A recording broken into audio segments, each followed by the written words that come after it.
ഇന്ന് മോഹിത്തിൻ്റെ ഒരു കസിൻ സിസ്റ്ററിൻ്റെ കല്യാണമാണ്. അപ്പം ഞാൻ, വിഷ്ണു, മോഹിത്ത്, അതുപോലെ തന്നെ ഹർഷ്. അപ്പം ഞങ്ങളെല്ലാവരും ട്രെയിനിൽ വിദീഷയ്ക്ക് പോവാണ്. അപ്പോൾ അവിടെ എത്തിക്കഴിഞ്ഞപ്പോഴത്തേക്കും മോഹിത്തിൻ്റെ അച്ഛനും അവരെല്ലാം അവിടെ നമ്മളെ പിക്ക് ചെയ്യാനായിട്ട് സ്റ്റേഷനിൽ വന്നു. നമ്മളിവിടെ നിന്ന് ഇനി അവരുടെ ഓഡിറ്റോറിയത്തിലേക്ക് പോവാണ്. അപ്പോൾ ഇവിടുത്തെ ഓഡിറ്റോറിയത്തിന് ഒരു ഗാർഡൻ എന്നാണ് പറയുന്നത്. നമ്മൾ ഓഡിറ്റോറിയത്തിലെത്തി. ഇതാണ് ഓഡിറ്റോറിയം. അത് കഴിഞ്ഞ് കുറേ കഴിഞ്ഞപ്പോഴത്തേക്കും നമ്മൾക്ക് ഇവിടുന്ന് ബ്രേക്ക്ഫാസ്റ്റ് ഉണ്ടായിരുന്നു. അപ്പം പോഹയും അതുപോലെ തന്നെ ജിലേബിയും ടീയും ഉണ്ട്. അപ്പോൾ നമ്മളെല്ലാം കൂടെ അവിടെ നിന്ന് കഴിക്കുന്നുണ്ട്. ജെയ്യും അവരൊക്കെ നേരത്തെ ഇവിടെ ഉണ്ട്. ഞാനും വിഷ്ണു ഒക്കെയാണല്ലോ ഇന്ന് വന്നത്. പിന്നെ പ്രിൻസ് എന്ന് പറഞ്ഞൊരു പുള്ളിക്കാരനെ നമ്മളിവിടെ വന്നിട്ട് പരിചയപ്പെട്ടാണ്. ഇതൊക്കെ റിലേറ്റീവാണ്.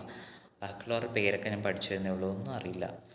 പിന്നെ നമ്മൾ കുറേ കഴിഞ്ഞപ്പോഴത്തേനും പിന്നെ നമുക്ക് ബോറടി ആയല്ലോ. പിന്നെ ഞങ്ങൾ പോയിട്ട് സ്പ്രൈറ്റ് വാങ്ങിച്ചിട്ടുണ്ടായിരുന്നു. അപ്പോൾ നമ്മളെല്ലാവരും സ്പ്രൈറ്റ് കുടിച്ചു. പിന്നെ ചൂട് ഭയങ്കരമായിരുന്നു കേട്ടോ. പിന്നെ നമ്മുടെ എൻ്റർടൈൻമെൻ്റ് ആയിട്ടുള്ള ട്രൂത്ത് ഓർ ഡെയർ അതായിരുന്നു. പിന്നീടുള്ള സമയം മൊത്തം ട്രൂത്ത് ഓർ ഡെയർ ആയിരുന്നു. പിന്നെ ഗൗരവില്ലെങ്കിൽ ഭയങ്കര ബോറടി ആയിരിക്കും. അവൻ ഭയങ്കര ആക്റ്റീവാണ്, ഒരു ഹൈപ്പർ ആക്റ്റീവാണ് അവൻ. അപ്പം പിന്നെ ഓരോരുത്തർക്കും കിട്ടുന്ന കാര്യങ്ങളാണ്. പിന്നെ പ്രിൻസ് എന്ന് പറഞ്ഞ പുള്ളിക്കാരനാണ് എപ്പോഴും ഇത് വന്നുകൊണ്ടിരുന്ന ലക്കി പേഴ്സൺ അങ്ങേരായിരുന്നു. അപ്പോൾ പുള്ളിക്ക് ഇപ്പോൾ കിട്ടിയിരിക്കുന്നത് അവിടെ നിന്നുകൊണ്ട് നല്ല ഉച്ചത്തിൽ, മറ്റേ അവിടെ കുറേ പെമ്പിള്ളേരുണ്ട്. അപ്പം അവിടെ നിന്നുകൊണ്ട് ഭയങ്കര ഉച്ചത്തിൽ എന്തെങ്കിലും പറയണം എന്നുള്ളതായിരുന്നു അവനോടത്തെ ടാസ്ക്. तेज अच्छी जय माता जी। अरे नहीं, ऐसे में आवाज आनी चाहिए, ऐसा नहीं चलेगा। रिकॉर्डिंग हो रही। जय श्री राम। അടുത്തത് നമ്മുടെ മോഹിത്ത് പുഷപ്പാണ്. പെമ്പിള്ളാരുടെ മുന്നിൽ നിന്നുകൊണ്ട് പുഷപ്പ് എടുക്കുക എന്നുള്ളതാണ് ടാസ്ക്. അടുത്തത് വിഷ്ണു ആണ്. വിഷ്ണു നന്നായിട്ട് ഡാൻസ് കളിക്കും.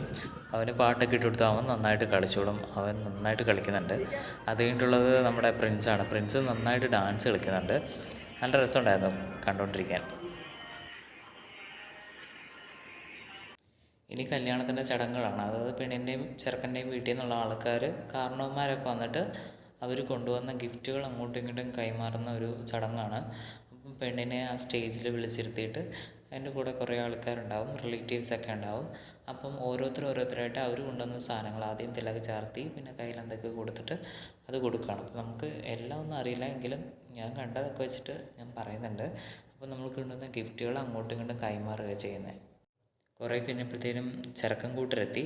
അതിന് ബ്രത്തല്ലല്ലോ, ഭരത് അങ്ങനെ എന്തോ പറയുന്നത്, എനിക്കറിയില്ല കറക്റ്റ് എന്താണെന്ന് എൻ്റെ പ്രൊനൗൺസിയേഷനും വേർഡും ഒന്നും അറിയില്ല. അപ്പം ഇവർ വരുന്നത് ഇങ്ങനെ ഡോളൊക്കെ കൊട്ടി ഭയങ്കര ആഘോഷത്തോടെയാണ് വരുന്നത്.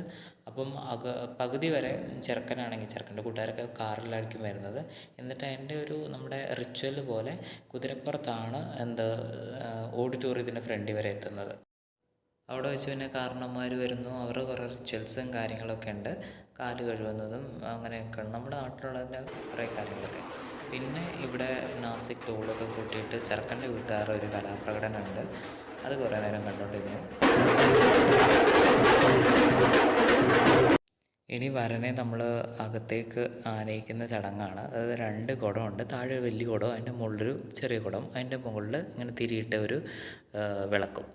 അത് കഴിഞ്ഞിട്ട് ചെറുക്കനെ അകത്തേക്ക് വിളിച്ചുകൊണ്ട് വരുന്നു. ഇവിടെയാണ് ഇങ്ങനെ നമ്മുടെ മണ്ഡപം പോലുള്ള സ്ഥലം. അപ്പോൾ ഇവിടെ കുറേ ഇങ്ങനെ പ്രഭാഷകന്മാരെ പോലെ കുറേ ആൾക്കാരുണ്ട്. അവരുടെ കാര്യങ്ങളൊക്കെ ഇങ്ങനെ പറയുന്നുണ്ട്.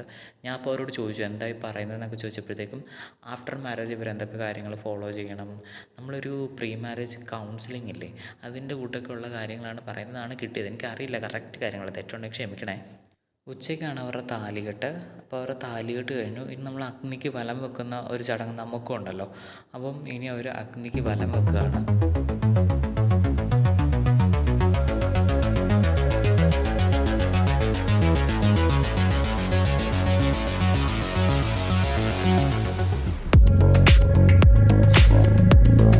ചടങ്ങുകൾ അവിടെ നടന്നുകൊണ്ടിരിക്കുന്നേ ഉള്ളൂ. പക്ഷേ ഞങ്ങൾ പുറത്ത് ലഞ്ച് കഴിക്കാനായിട്ട് എത്തി. ചോറും റൊട്ടി പിന്നെ അങ്ങനത്തെ സംഭവങ്ങളൊക്കെ ആയിരുന്നു. ചോറ് കഴിഞ്ഞിട്ടുള്ള ബാക്കി സമയം അടുത്ത കലാവിരുത്, അതായത് പില്ലോ ഫൈറ്റ്. അത് 2 ടീമായിട്ട് തിരിഞ്ഞ് നിന്നിട്ട് അങ്ങോട്ടും ഇങ്ങോട്ടും നല്ല ഏറ് എറിയുന്നുണ്ട്. നല്ല പോലെ ഏറ് കൊള്ളുന്നതുമുണ്ട്. പിന്നെ എല്ലാവരും ഒന്ന് ചെറിയ മയക്കമൊക്കെ കഴിഞ്ഞിട്ട് വൈകുന്നേരമായി. ഇനിയാണ് അവരുടെ മാലയിടിയിൽ രാത്രിയില്ല. അതിന് വേണ്ടിയിട്ട് എല്ലാവരും റെഡിയായി. വിഷ്ണു, ജയ്, അതുപോലെ തന്നെ ഗൗരവ് ഒക്കെ റെഡി ആയിട്ടുണ്ട്. പിന്നെ രാത്രിയിൽ ബൊഫേ ഉണ്ട്. അപ്പോൾ അതിനുള്ള ആൾക്കാരൊക്കെ എത്തിയിട്ടുണ്ട്. അപ്പോൾ രാത്രിയിലാണ് ഇവിടെ ഏറ്റവും കൂടുതൽ ആൾ. ആരും ഈ താലികെട്ടൊന്നും കാണാൻ വേണ്ടി ആരും വരില്ല. അടുത്ത ബന്ധുക്കളൊക്കെ മാത്രമേ ഉണ്ടാവുള്ളൂ. രാത്രിയിലാണ് ഈ ബൊഫയ്ക്കാണ് ഇവിടെ ആൾക്കാർ കൂടുതലുണ്ടാവുക. അങ്ങനെ ജയ് ഇതൊക്കെ കണ്ടിങ്ങനെ നിൽക്കുകയാണ്. അപ്പം ഞങ്ങൾ ജയ്യിനെയൊക്കെ വിളിച്ചിട്ട് ഒന്ന് പോസ് ചെയ്യടാന്ന് പറയുന്നുണ്ട്. അവനിതൊന്നും കേൾക്കാൻ നിൽക്കുകയാണ്. അവസാനം അവൻ നമുക്ക് വേണ്ടി പോസ് ചെയ്യുന്നുണ്ട്. കാണാൻ നല്ല ഭംഗിയില്ലേ. ജയ് ഇനി 9th ഇനി അവൻ 8th. അത് കഴിഞ്ഞിട്ട് നമ്മൾ താഴെ എത്തിയപ്പോൾ നമ്മൾ ഫുഡ് കഴിക്കാൻ പോവാണ് കേട്ടോ. അപ്പോൾ രാത്രിയിലാണ് ഈ ഗാർഡൻ കാണാൻ നല്ല ഭംഗി. കാരണം ലൈറ്റൊക്കെ ഇട്ടിട്ട് ആരും പകലും വരാറില്ല കേട്ടോ. ഞാൻ ഇതുവരെ ഒരു കല്യാണവും ഇത്രയും കണ്ടിട്ടില്ല. ഞങ്ങൾ എപ്പോഴും ടീച്ചേഴ്സിൻ്റെയൊക്കെ കല്യാണത്തിന് പോകുമ്പം വൈകിട്ട് പോയി കഴിച്ചിട്ട് വരുന്നു. ഫുഡിൻ്റെ കാര്യം ഞാൻ ഓൾറെഡി ഒരു വീഡിയോ ഷോർട്സ് ചെയ്തിട്ടുണ്ട്. അതിനകത്ത് എന്തൊക്കെ ഉണ്ടെന്നുള്ളതൊക്കെ കാണിച്ചിട്ടുണ്ടായിരുന്നു. അങ്ങനെ ഞങ്ങളെല്ലാവരും ഫുഡൊക്കെ കഴിച്ചു. പിന്നെയുള്ളത് നമ്മുടെ നാട്ടിലെ പോലെ വധുവിൻ്റെയും വരൻ്റെയും ആൾക്കാർ അപ്പുറം ഇപ്പുറം ഇരുന്നിട്ട് സംഭാവനകൾ എഴുതുന്നുണ്ട്. പിന്നെ ഗ്രാമ്പൂ, അതുപോലെ തന്നെ ഈ ഏലം, പിന്നെ ജീരകം, ഇതൊക്കെ ഒന്ന് ചവയ്ക്കാൻ വേണ്ടി വെച്ചിട്ടുണ്ട്. അപ്പോൾ വിഷ്ണു പോയിട്ട് കുറച്ചൊക്കെ എടുത്തുകൊണ്ട് വന്നു. ഇനി അടുത്തത് നമ്മൾ ഡാൻസ് കളിക്കണം എന്ന് പറഞ്ഞിട്ടുണ്ട്. അപ്പോൾ നമ്മൾ ഡാൻസൊന്നും കളിച്ചില്ല. ഇത് ഗൗരവിൻ്റെ അനിയത്തിയാണ് അനു, അവൾ ഡാൻസ് കളിക്കുന്നുണ്ട്. പിന്നെ രാത്രിയിലത്തെ മെയിൻ ചടങ്ങ് ഭരണമാല്യം ചാർത്തുകയാണ്.